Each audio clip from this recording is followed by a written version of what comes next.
the Houston Roughnecks hanging that 2020 banner in fashion, and most of us who closely follow the league had a pretty good idea, I think, how this one would go. We called this on Thursday.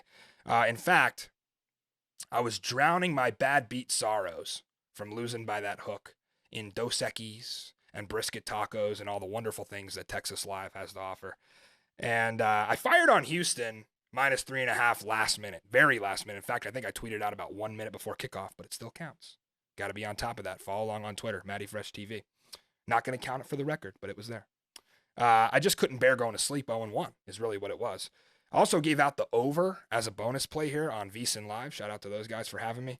And thanks to that Phillips 3-4, Air Raid AJ, both tickets cash. So a great time watching this game. I think the Roughnecks have both sides of the ball in great shape here, guys. Offensively, AJ Smith, remember, going with Brandon Silvers over Cole McDonald. That may have surprised some of you. Not shocking. I think the pro experience difference comes in there. Silvers has played in every spring league under the sun. I think he looked much better than he did in XFL 2020's opener where he took a loss to DC. Remember, he was playing for the Sea Dragons. And back then, that was who running the offense? That was Jim Zorn's team. So interesting there. He comes over to the air raid in Houston. His options are much better too. Deontay Burnett. I'll say it again.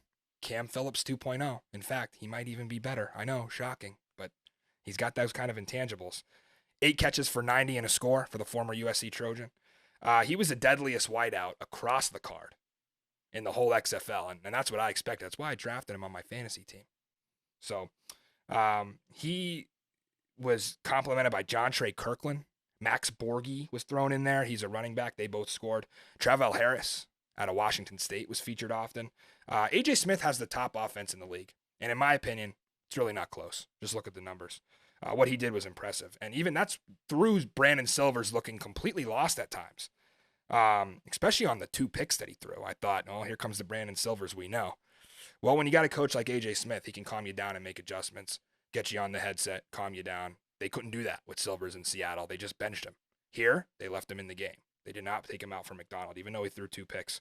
Houston won by 20. It shouldn't have even been close in this one. I mean, the play calling, again, impressive by Smith. Orlando's opening drive ended in what was an acrobatic Sean Davis interception. You saw it earlier in our highlights there. That was somehow ruled a touchdown by Dean Blandino and allowed to stand. I think that was the one black mark on the XFL Command Center out in Van Nuys, California. But they held their own this weekend outside of that. I think they did a great job. Hats off to Dean Blandino and crew. Brandon Silvers, what do we know? He's a serviceable quarterback. He's got elite skill players when it comes to this league around him. He just has to limit the turnovers. They've kind of plagued him throughout his spring league career. And AJ Smith is going to have the Roughnecks scoring at least 30 or more a game. They top 30 with 33 here. And it's going to be easy, guys, when your defense holds their end of the bargain. Trent Harris was a complete nightmare for the Orlando offensive line. And frankly, they looked awful. They got to figure that out up front.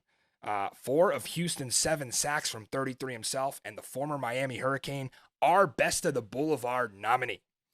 He made defensive coordinator Brian Stewart's life easy. Think about adding him and Tim Ward up front. Ward, another 2 sacks. Tavante Beckett at the mic. He had a pick 6 that got called back. Got the Houston fans fired up. Star-studded secondary. They held a guy as good as Charleston Rambo to 4 catches and 22 yards. Excellent job from Brian Stewart. They showed they can do it well in all phases of the ball, although I do think some of this is Orlando being exactly as bad as we thought they were. The odds makers had them at 9-1 to win the league for a reason. Stop me if you heard this before. Paxton Lynch was benched. And in came Quentin Dormady. 51-yard touchdown to Andrew Jamil. I think it was his 2nd or 3rd throw. So the Twitter trolls were out in force. Remember, a lot of casuals watching this league. They know Paxton Lynch. Even the casuals know Paxton Lynch. And boy, they unleashed a fury on Twitter on old Paxton. Not much to say about the Guardians. I think they'll probably scratch and claw their way to a win or 2 in this league. But I'll leave you with the quote from Orlando Guardians defensive coordinator Tony Carter on his open headset mic. He said, "This shit ain't working." And that surprised me because remember, Terrell Buckley, no cussing. No cussing at practice, no cussing in the music. Tighten up, guys. Come on. Stick to your own policies. And for the hometown Danny Garcia's sake, please start Quentin Dormady next week. I think the Paxton Lynch project is over. So that's Houston, Orlando.